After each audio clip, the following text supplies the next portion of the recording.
সন্দেশখালীর পলাতক এই তৃণমূল কংগ্রেস নেতাকে নোটিশ পাঠিয়েছে আদালত। হাইকোর্টের রেজিস্ট্রারকে এ বিষয়ে সর্বাধিক প্রচারিত সংবাদ মাধ্যমে বিজ্ঞাপন দিয়ে নোটিশ জারি করার নির্দেশ দেন প্রধান বিচারপতি। 4 মার্চ মামলার পরবর্তী শুনানি। উল্লেখ্য, সন্দেশখালী কাণ্ডে স্বতঃপ্রণোদিত মামলা দায়ের করেছিলেন বিচারপতি অপূর্ব সিনহা রায়। প্রধান বিচারপতি শিবজ্ঞানম ও বিচারপতি হিরণময় ভট্টাচার্যের ডিভিশন বেঞ্চে সেই মামলার শুনানি চলেছে। এদিকে রাজ্যপাল সিভি আনন্দ বোস বলেছেন, সন্দেশখালীর ঘটনায় মূল অভিযুক্তকে অবিলম্বে গ্রেপ্তার করতেই হবে। তিনি আজ কলকাতায় সাংবাদিকদের প্রশ্নের উত্তরে বলেন,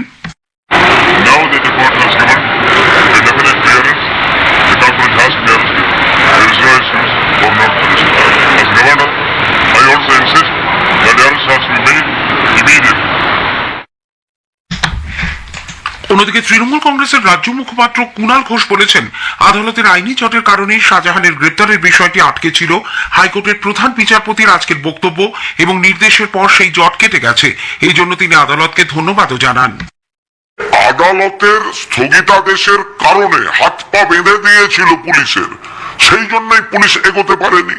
আজ সেই জায়গায় দাঁড়িয়ে আমরা আদালতকে ধন্যবাদ জানাচ্ছি যে আপনারা এই স্থগিতাদেশ থেকে সরে এবার পুলিশকে আপনারা ছাড়পত্রটা দিলেন না, পুলিশ এবার করতে পারবে। সেই ক্ষেত্রে আমরা বলছি যে 7 দিনের মধ্যে শেখ শাহজাহান গ্রেফতার হবে। বিজেপি নেত্রী আইনজীবী প্রিয়াঙ্কা টিবরেওয়াল বলেছেন, শাহজাহানের মতো অভিযুক্তকে গ্রেপ্তারের ক্ষেত্রে হাইকোর্ট কখনোই স্থগিতাদেশ দেয়নি, দিতেও পারে না। আজকে অনারেবল হাইকোর্ট পরিষ্কার বলে দিয়েছেন যে কালকে অভিষেক ব্যানার্জি যে কথাগুলো বলেছিলেন সেটা মানুষকে ভুল বোঝানোর জন্য ছিল। তো শাহজাহানের কাছে কোনো স্টে অর্ডার নেই বা কোনো কোর্টের প্রোটেকশন নেই। কোর্ট কেন কোনো ধরনের স্টে দিবে? যে অ্যাকিউজ আছে এতগুলো মামলাতে, তো সেই কথাটা পরিষ্কার বলে দিয়েছে। দেখুন, অভিষেক ব্যানার্জিরা নিজের মুখ বাঁচানোর জন্য এইসব কথা এখন বলছে। এতদিন পরে তো বাড়ি থেকে বেরোলেন, তো মানুষকে আর কি জবাব দিবেন? মহিলাদের কি জবাব দিবেন? এদিকে প্রদেশ কংগ্রেস সভাপতি সাংসদ অধীর রঞ্জন চৌধুরী অভিযোগ করেছেন, রাজ্য সরকার শেখ শাহজাহানকে আড়াল করে তাদেরই গ্রেপ্তার করছে যারা খুবই নগণ্য। দলের অপরাধীদের রক্ষা করার জন্য শাসক তৃণমূল কংগ্রেস লক্ষ লক্ষ টাকা খরচ করছে বলেও তার দাবি। সন্দেশখালীতে অন্যায়ের বিরুদ্ধে যেভাবে নারীরা গর্জে উঠেছেন, তাতে ব্রিগেডে তৃণমূল কংগ্রেসের জনগর্জন সমাবেশে আদৌ কোনো লাভ হবে না বলে অধীরবাবু কটাক্ষ করেন। দিদি আবার জনগর্জনের ব্রিগেড ডাকছে। জনগর্জনের জন্য সব থেকে বড় আন্দোলনের স্থান হওয়া উচিত ছিল সন্দেশখালী। সেখানে অলরেডি জনগর্জন হচ্ছে, নারী গর্জন হচ্ছে। সেই নারী গর্জনের এলাকায় বাংলার নারী মুখ্যমন্ত্রী তার উচিত ছিল সেই নারী গর্জনকে সম্মান জানিয়ে সেখানে সভা করে, সেখানে ব্রিগেড করে, সেখানে প্রতিবাদ করে অপরাধীদের বিরুদ্ধে কড়া ব্যবস্থা নেওয়া উচিত ছিল তার। ব্রিগেডের মাঠে গর্জন করে কি হবে? ব্রিগেডের মাঠে তর্জন গর্জন করে কাকে ভয় দেখাতে চাইছে? সন্দেশকারীর মহিলাদেরকে। সিপিআইএম কেন্দ্রীয় কমিটির সদস্য সুজন চক্রবর্তীও দাবি করেছেন, নিজেদের স্বার্থেই তৃণমূল কংগ্রেস শাহজাহানকে গ্রেপ্তার করছে না। আজকে কোর্ট স্পষ্ট করে দিয়েছে যে কোর্টের কোন নিষেধাজ্ঞা ছিল না, নেই। সবাই জানে পুলিশের ঘেরাটোপেই ছিল বা আছে শাহজাহান সহ সমস্ত বাহিনী। যেদিন ওরা মনে করবে পুঁজিপাতি দেখে সেদিন গ্রেপ্তার দেখাবে। পুলিশের ঘেরাটোপে তৃণমূলের দুষ্কৃতীরা শাহজাহান সহ বাকিরা করে বেড়াচ্ছে। এদিকে জনরোষে আজও উত্তপ্ত সন্দেশখালী, যাকে কেন্দ্র করে গণবিক্ষোভের সূত্রপাত। সেই তৃণমূল কংগ্রেসের পলাতক নেতা শেখ শাহজাহানের বিরুদ্ধে একাধিক এফআইআর দায়ের করেছে পুলিশ। তার ভাই সিরাজ উদ্দিনের বিরুদ্ধে এফআইআর দায়ের করা হয়েছে। ধৃত তৃণমূল কংগ্রেস নেতা অজিত মাইতিকে আজ 5 দিনের পুলিশ হেফাজতে পাঠিয়েছে বসিরহাট মহকুমা আদালত। বেরমজুরে গতকাল ক্ষিপ্ত জনতার তাড়ায় এক সিভিক ভলান্টিয়ারের ফাঁকা বাড়িতে তিনি ঢুকে পড়েন। অন্যদিকে এই মামলায় ধৃত শিবু প্রসাদ হাজরা, বিকাশ সিং ও নিরাপদ সর্দারকে আজ আবারও বসিরহাট মহকুমা আদালতে তোলা হয়। শিবু হাজরাকে 6 দিনের পুলিশ হেফাজত এবং বিকাশ ও নিরাপদকে 2 দিন করে জেল হেফাজতের নির্দেশ দেওয়া হয়েছে। এদিকে বেরমজুর 1 নম্বর পঞ্চায়েত সদস্য শঙ্কর সর্দারের বাড়িতে আজ ভাঙচুর চালান মহিলারা। তাকে গ্রেপ্তারের দাবিতে জুতো, লাঠি, ঝাঁটা হাতে তারা বিক্ষোভ দেখাতে থাকেন। খবর পেয়ে পুলিশ বাহিনী নিয়ে ছুটে যান বারাসাতের ডিআইজি ভাস্কর মুখার্জি। বসিরহাটের পুলিশ সুপার হোসেন মেহেদি রহমান মহিলাদের আইন নিজেদের হাতে তুলে না নিয়ে পুলিশ ক্যাম্পে অভিযোগ জানানোর অনুরোধ করেন। তিনি বলেন, এই হামলার ঘটনায় বেশ কয়েকজনকে আটক করা হয়েছে। যাদের নামে অভিযোগ এসেছে তাদের বিরুদ্ধে আইনানুগ ব্যবস্থা নেওয়া হবে।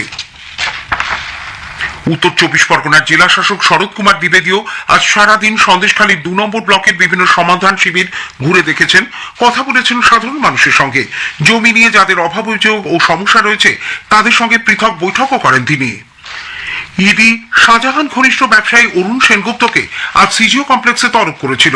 ইডি সূত্রে জানা গেছে অরুণ সেনগুপ্ত আজ আসেননি, তার বদলে তার মেয়ে ও আইনজীবী এসে ইডির অফিসে নথিপত্র জমা দিয়ে যায়। খালিস্তানি মন্তব্যে বিতর্কের জেরে শিখ সম্প্রদায়ভুক্তরা রাজ্য সরকারের কাছে দোষীদের বিরুদ্ধে উপযুক্ত ব্যবস্থা গ্রহণের দাবি জানিয়েছে। শিখ সম্প্রদায়ের এক প্রতিনিধি দল আজ নবান্নে মুখ্য সচিব ভগবতী প্রসাদ গোপালিকার সঙ্গে দেখা করে তার হাতে ওই স্মারকলিপি তুলে দেন। উল্লেখ্য, সন্দেশখালী যাওয়ার পথে গত 20 ফেব্রুয়ারি বিজেপি বিধায়ক অগ্নিমিত্রা পাল দায়িত্বপ্রাপ্ত এক পুলিশ আধিকারিককে খালিস্তানি বললে রাজ্য জুড়ে বিতর্ক তৈরি হয়। উত্তর 24 পরগনার অশোকনগরের গুমা 1 নম্বর পঞ্চায়েতের উপপ্রধান বিজন দাসের খুনের ঘটনায় পুলিশ 3 জনকে গ্রেপ্তার করেছে। মূল অভিযুক্ত গৌতম দাস অবশ্য এখনো পলাতক। উল্লেখ্য, বিজন দাস গতকাল এক দলীয় কর্মীর বাড়িতে গেলে স্থানীয় এক জমি ব্যবসায়ী সহ কয়েকজনের সঙ্গে তার বচসা বাধে বলে অভিযোগ। সেই সময় খুব কাছ থেকে তাকে গুলি করা হয়।